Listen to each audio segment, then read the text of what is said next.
Santiniketan medical কলেজে কর্মরত এক শ্রমজীবী মহিলার মৃত্যুকে ঘিরে যে হত্যার অভিযোগ উঠেছে সেই অভিযোগকে ঘিরে এবার প্রতিবাদে সামিল হয়েছে শ্রমজীবী মহিলা সংগঠনের পক্ষ থেকে। মূলত আজকে তারা বিক্ষোভ মিছিলের আয়োজন করেছে শ্রমজীবী মহিলা সমন্বয় কমিটি এবং এদিন বিক্ষোভ মিছিল শহরের বিভিন্ন গুরুত্বপূর্ণ পথ পরিক্রমা করে।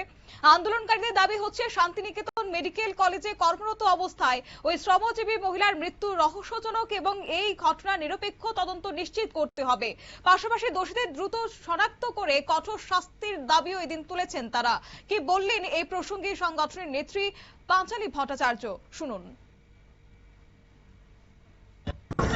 তাকে হত্যা করা হয়েছে, কারণ 3 দিন ধরে তাকে মেডিকেল কলেজের মধ্যে আটকে রেখেছে গার্লস হোস্টেলে। সোম মঙ্গল বুধবার দিন রাত্রে এই ঘটনা। সে বারবার ছুটি চেয়েছে, তখন বলছে না, সোমবারও ছুটি দেয়নি, মঙ্গলবারও দেয়নি, বুধবারও সারাদিন সে কাজ করেছে। তারপরে রাতের বেলা গার্লস হোস্টেলের মধ্যে সে ঘুমতে যায়। তখন কি ঘটনা ঘটেছে আপনারা তো সাংবাদিক, আপনারাই তো আমাদের সামনে এটা তুলে ধরেছেন। এখন আমরা কালকে প্রেস মিট করেছিলাম, সেখানে আমরা বলেছি, খুব অল্প কথাই আমরা বলেছি আমাদের কথা। সিআইটির পক্ষ থেকে all India coordination committee for women, একটা উইমেন সাব কমিটি সিআইটি, তার পক্ষ থেকে আমরা আজকে এসছি প্রতিবাদ জানাতে।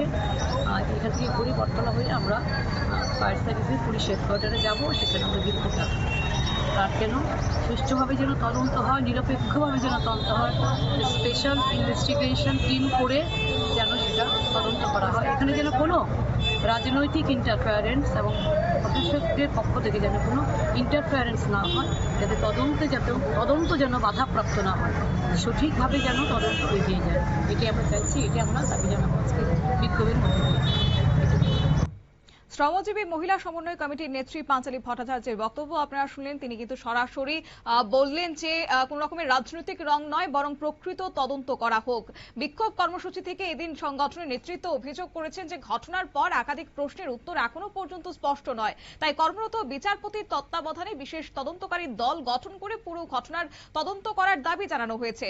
আন্দোলনকারীরা এও বলেছেন যে একজন কর্মরত শ্রমজীবী মহিলার নিরাপত্তা নিশ্চিত করতে ব্যর্থ হওয়ার ঘটনা অত্যন্ত উদ্বেগজনক, তাই ন্যায় বিচার না হওয়া পর্যন্ত তাদের এই আন্দোলন অব্যাহত থাকবে বলে এদিন তারা হুঁশিয়ারি দেন। নিয়ে নিচ্ছি ছোট্ট একটি বিজ্ঞাপন বিরতির, সঙ্গে থাকুন।